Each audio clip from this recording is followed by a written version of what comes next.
All right, so I read at least a part of Gardens of the Moon, which is the first entry in the Malazan or Malazan, I'm just gonna call it Malazan book series. It's an epic fantasy series, and I ended up DNFing it. As it happens, I read it around the same time as Baker, R. Scott Baker's Second Apocalypse series. I actually read it concurrently, right? I was participating in a read along, and Malazan was part of it. And then Baker's Second Apocalypse I read in my own free time. I've noticed that people, they compare the two. And like people say that, oh yes, if you like Malazan, you'll like Baker. Or if you like Baker, you'll like Malazan. And frankly, I don't get it. I really just don't understand why these two series of all things are being compared. So, like, on one hand, we have Baker. Baker is Homeric, has these biblical Old Testament vibes, and it's, yeah, very uncompromisingly brutal. And it's very deserving of that cruel vibe. You know, it's very much in line with the overall atmosphere, which some have suggested, or at least one person suggested it was like a Dark Souls kind of vibe to it. It just feels very dark in general. So when all of these dark and disturbing events start happening, like, it makes sense. Malazan, on the other hand, is inspired by RPG games, right, and has anime vibes to it. You know, with like all these epic action sequences. You know, it's also, I guess, comparable to Sanderson. So yes, there's the anime vibes, and then there's also, dare I say, YA vibes? Yes, young adult vibes to it. So, like, with respect to that second part about young adult, you know, there's these weird, quirky characters, and it kind of feels a bit like Harry Potter. You know, like the defense against the dark arts teachers. There's a new one each year, and each one has its own zany quirks about him. You know, like Lupin, he's a werewolf, and Umbridge is this insufferable, tyrannical character. And so examples in Malazan is like Kruppa, who is always referring to himself in the third person, and he's going around, you know, talking to himself and being, yeah, it's just like quirky and weird.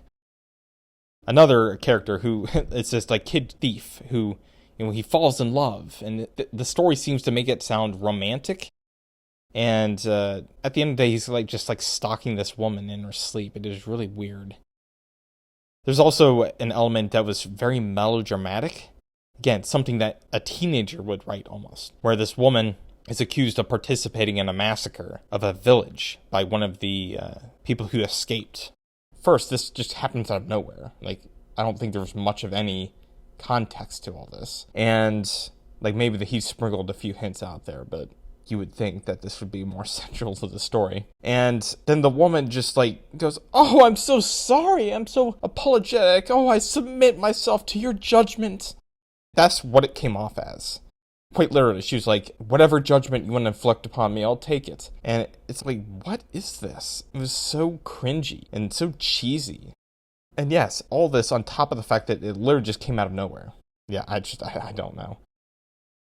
So, is it dark? Is it complex? I mean, yes. I mean, it's kind of dark, but it's in a way that's, like, not really deserving.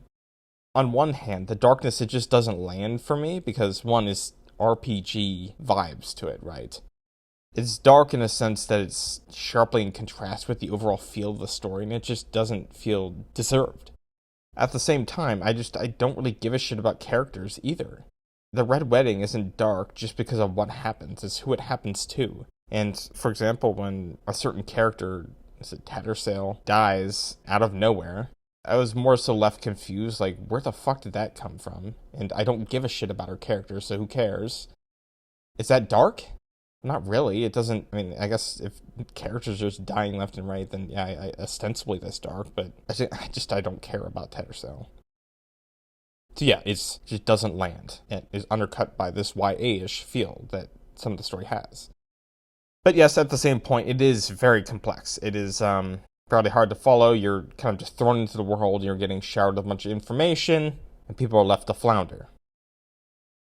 So, based off of that last point, despite the fact that there is YA feeling elements to it, I am concluding that, yeah, it's technically not YA, but is it new adult? So new adult is this new development. This would have preceded the craze over it all. where it's basically just YA with sex and violence. You know, it's got all these cartoonish characters and it's fairly black and white. But then you just add a bunch of sex and violence. You know, just put a bunch of smut in it. And hey, look at that. It's technically adult. So I thought about it, and I actually came to the conclusion that Malazan is actually new adult inverted. So it's not so much that it's YA with sex and violence thrown in, but it's really like an adult story, adult levels of complexity, and also lack of focus on characters. But then there's all these like cartoonish elements thrown in. And it just, in the same way that new adult just feels off a bit, because it has these two clashing elements. Malazan also, it feels off, and it also has two clashing elements, just the other way around. It's adult with YA stuff thrown in. So yeah, overall, this whole thing, it just did not land for me. But as I alluded to before, the characters are just worse. So in comparison to like Baker, he keeps things close, but it's alongside this epic feel. You know, he does use varied viewpoints, but there are a few central ones that emerge over the narrative, right? It's Akemi and Esmenet, and Nair, of course. Yes, there's the third person limited. All the same, he has another perspective, which is like the third person omniscient, where he just describes things from over and above. He manages to balance those two things so well. So you still have like the personal connection, but also there's the Homeric feel to it, where you're not in the mind of characters, but viewing the epicness from afar. Malazan, in contrast, was just way too detached. You know, I wasn't drawn in by any of the characters. I didn't care about any of them. And even though it was written, I think technically third-person limited, it was kind of written like a movie where there's all these quick cuts, right? Where you're inside this person's head, and then this person's head, and then this person's head. And it's like not even full scenes are inside a character's viewpoint. It could be even as many as like a couple sentences in one viewpoint, and then it smash cuts to something else. And it was just so scatterbrained, and it does not work for books. Don't write like that.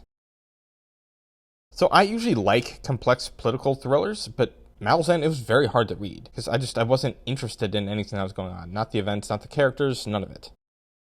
And an interesting metric you can use here is that I actually read the first 4 Baker books in the space of 60% of Gardens of the Moon. So I guess that says something.